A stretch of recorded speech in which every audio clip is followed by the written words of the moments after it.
బాలీవుడ్ నటుడు అమీర్ ఖాన్ ఇంటికి 25 మంది ఐపీఎస్ల అధికారులు రావటం ఇండస్ట్రీలో ఇప్పుడు చర్చనీయాంశంగా మారింది. దీనికి సంబంధించిన వీడియో ప్రస్తుతం సోషల్ మీడియాలో వైరల్ అవుతోంది. ఆ వీడియోలో పోలీస్ వాహనాలు అమీర్ ఖాన్ ఇంటికి క్యూ కట్టడం చూడవచ్చు. పోలీసులు బస్సు వ్యాన్లలో బాంద్రాలో అమీర్ ఇంటికి వచ్చారు. ఇక ఇంతమంది నటుడి ఇంటికి ఆకస్మికంగా సందర్శించడం వెనుక ఉన్న కారణం ఏంటా అని నెటిజన్లు చర్చించుకుంటూ ఉన్నారు. అయితే దాదాపుగా కూడా ఇప్పుడు మనం చూస్తూ ఉన్నాం కదా, 2 వెహికల్స్లో రావటం అయితే జరిగింది. అమీర్ ఖాన్ ఇంటికి వీళ్ళందరూ రావటం కూడా ఒక్కసారిగా చర్చనీయాంశంగా మారింది. మరోవైపు వ్యాన్లో కూడా రావటం జరిగింది. దాదాపు 25 మంది ఐపీఎస్ అధికారులు ముంబై బాంద్రాలోని అమీర్ ఖాన్ ఇంట్లో ఆయన కలిసినట్లుగా సమాచారం. అయితే ఈ బృందం అమీర్ ఖాన్ని కలవటానికి వెళ్ళిందని ఒక నివేదిక సూచించినప్పటికీ అటు అమీర్ ఖాన్ బృందం నుంచి ఎటువంటి అధికారిక ప్రకటన మాత్రం వెలువడలేదు. కానీ ఈ ఫోటోలు, వీడియోలు మాత్రం అభిమానుల్లో ఆందోళన రేకెత్తిస్తూ ఉన్నాయి.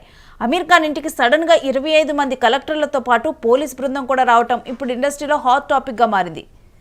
మరి ఇప్పుడు ప్రజెంట్ అయితే ఇంతమంది రావటం, అదేవిధంగా ఈ విజువల్స్ కూడా నెట్టింట్లో వైరల్ అవుతూ ఉన్నాయి. బట్ అమీర్ ఖాన్ టీం నుంచి అయితే ప్రజెంట్ అయితే ఇప్పటికీ ఎటువంటి స్పందన అఫీషియల్గానైతే ఏ రెస్పాన్స్ లేదు.